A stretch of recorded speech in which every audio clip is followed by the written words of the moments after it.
Assalamualaikum warahmatullahi wabarakatuh. Saya Ride Septianingsi, NPM 2031030079. Saya dari Prodi Ilmu Al-Quran dan Tafsir. Di sini saya akan memaparkan jawaban hasil UTS mata kuliah Mantik atau Logika dengan dosen pengampu Bapak Agus Devrianto MAG. Pemaparan jawaban soal yang pertama yaitu pada dasarnya manusia tidak bisa menampung ilmu pengetahuan secara langsung, karena cara manusia memperoleh pengetahuan hanya biasa diperoleh dengan kemampuan manusia itu sendiri. Manusia pada fitrahnya tidak memiliki pengetahuan sama sekali. Pada dirinya dia ibarat kertas kosong, sementara pengetahuan sangatlah banyak. Pemaparan jawaban soal yang kedua ialah prinsip dasar logika merupakan pernyataan-pernyataan atau kebenaran-kebenaran yang sangat mendasar yang menjadi landasan bagi berbagai penjelasan atau teori dan hukum yang akan dikembangkan di dalam ilmu yang bersangkutan. Karena sifatnya sebagai dasar seperti itu, maka prinsip dasar harus merupakan suatu kebenaran yang sudah jelas dengan sendirinya dan tidak perlu dibuktikan dengan kebenarannya. Selanjutnya yaitu pemaparan jawaban soal yang ketiga. Menurut Iskandar, sudah saatnya masyarakat mengubah paradigma agar lulusan SMP tidak latah masuk SMA. Kalau memang lebih berbakat pada jalur profesi, sebaiknya memilih SMK. Dia mengingatkan sejumlah resiko bagi lulusan SMP yang sembarangan melanjutkan sekolah.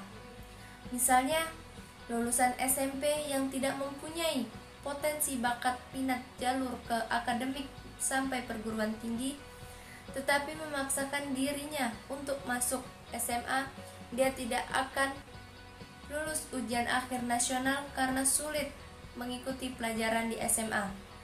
Tanpa lulus ujian akhir nasional, mustahil bisa sampai perguruan tinggi. Pada akhirnya mereka akan menjadi pengangguran karena pelajaran di SMA tidak memberi bakal untuk bekerja. Dari pemaparan argumen yang saya bacakan di atas, yang dapat dikatakan sebagai kalimat pendukung ialah dia mengingatkan sejumlah resiko bagi lulusan SMP yang sembarangan melanjutkan sekolah.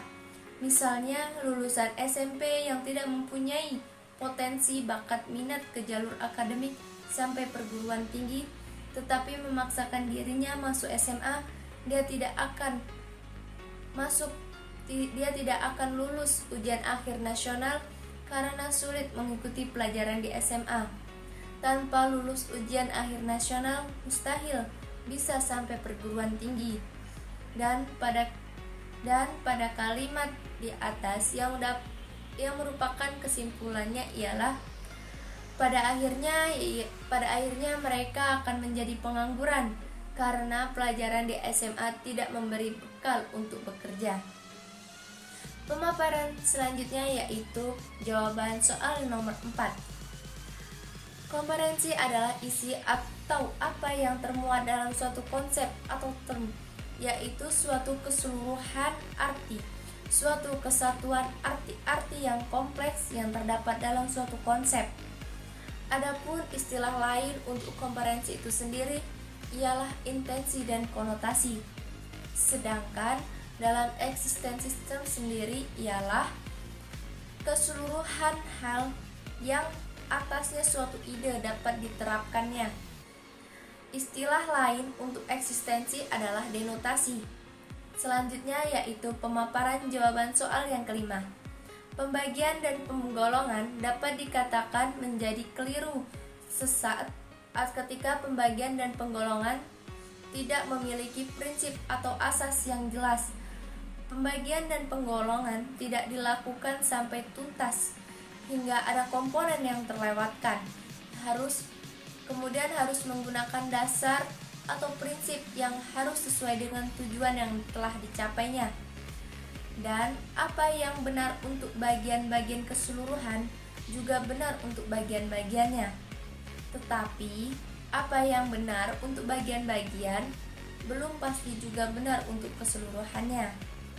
Contohnya, penggolongan dan pembagian nilai A, B, C, dan E atau gagal yang diberikan oleh seorang dosen kepada mahasiswanya yang bertujuan untuk membedakan tingkat daya serap materi suatu perkuliahan oleh manusia.